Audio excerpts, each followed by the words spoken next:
Hello out there. Welcome to chapter 12 of our journey through the Tro textbook here. And we're going to look at some properties of crystalline solids. And we do this, well, I'm doing it primarily because it's required by the state of Alabama here. But I'm also doing it because this is a really neat aspect of chemistry, and if you've never looked at crystals, I had a kit as a kid, and it was just like so super cool to see those things grow from nothing. And so what we're doing in this is and that has to do with solubility and our overall discussion of, when things aren't soluble, they tend to form solids, and crystallization is one of those processes. But all we're going to do, and all I'm expecting you as my students to do, is to be able to classify these crystal structures. We're not going to do any elaborate calculations or anything like that. This is more of like an exposure thing, and that you've seen them, you know what they look like, you know the different types.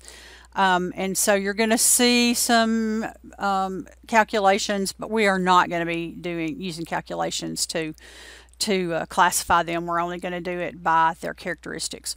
So crystalline structures are very orderly geometric structures, okay? And so they have what we call lattice points, and that's where the things kind of connect to each other, okay? And so they form this lattice structure. That is, it kind of crosses, right? And so, as you can imagine, when it does this, it's held together very, very tightly. So it's a very strong system.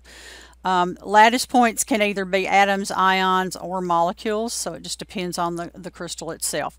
If you're wanting to know what the crystal is, there is a process with an instrument called X-ray diffraction crystallography. And they can use this to diffract the X-rays through the crystal structure, and then you'll get this configuration on the X-ray film, and it will actually point out to you what those lattice points are, and then you can figure that out. So a crystal lattice is the arrangement, okay? So you get you're arranging these things in the maximum attractive forces so that the energy is minimized, okay? And so that forms this crystal solid. And the crystal lattice, we call it a lattice because it's like this. It's reinforced in several different sides, including all around, okay? The smallest unit that shows a pattern for the arrangement, and here it's in blue, is called the unit cell. So each unit cell should show you what the pattern of arrangement is in that crystal lattice. So the crystal lattice is the arrangement of the particles in the crystalline solid, and the unit cell is the smallest unit that shows the arrangement. So unit cells are three-dimensional. Usually they have multiple layers of particles, and they repeat over and over again to give this crystal structure. This first one they're showing you a simple cubic. That is the very simplest, okay? And each particle is got a lattice point, okay? So you have lattice points. And lattice planes are the plane that is formed by those lattice points. All right, so you got some definitions in this to remember, okay? So cubic lattices, the simplest, as I said, is a simple cubic. Then there's what's called a body-centered cubic, which basically just means it has one in the middle of the cube. And then a face-centered cubic, where they're kind of offset on each other, okay? You get an increase in packing efficiency as you go up in atoms per unit cell, okay? So, and again, we're not super concerned about the numbers. There is something called a coordination number that is of interest, and in a simple cubic it's 6, the body centered it's 8, and then the face centered it's 12. So the number of particles each particle is in contact with is that coordination number. So that's why even though like you have a cube which has 4, it has a coordination number of 6 because there are 6 surfaces touching each other. And the higher the coordination, the stronger the interactive forces are going to be that hold that crystal together. So a 12 coordination number is going to be put together much stronger.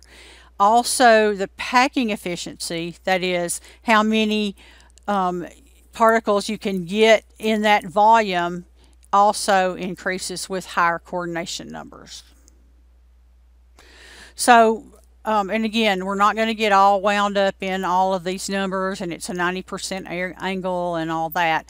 But just to kind of give you an idea of what they look like from a characteristic standpoint. So simple cubic, okay, and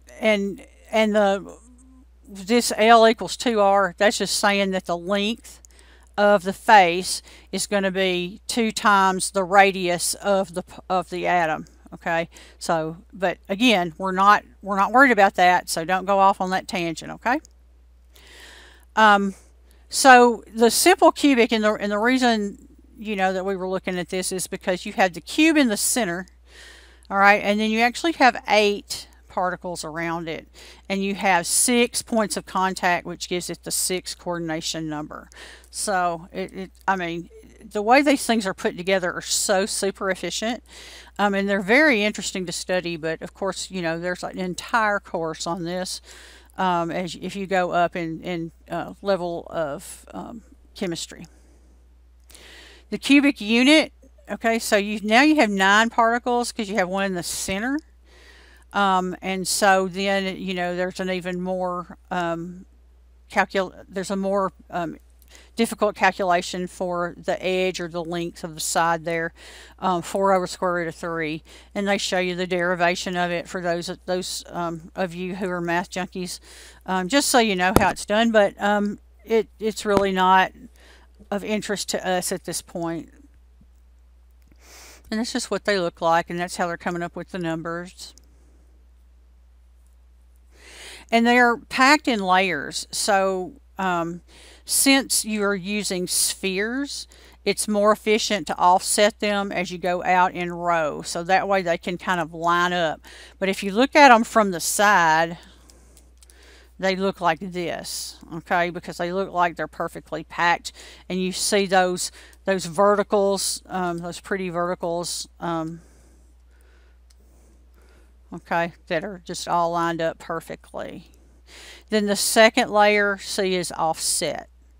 And so the first layer, which was A, then you have layer B, and it's offset. So wherever you have a space in between those is where the second layer will start. That's called an AB pattern. Okay, so that's your first indoctrination to crystals. We're just going to do 1 or 2 more of these, and then we'll be done.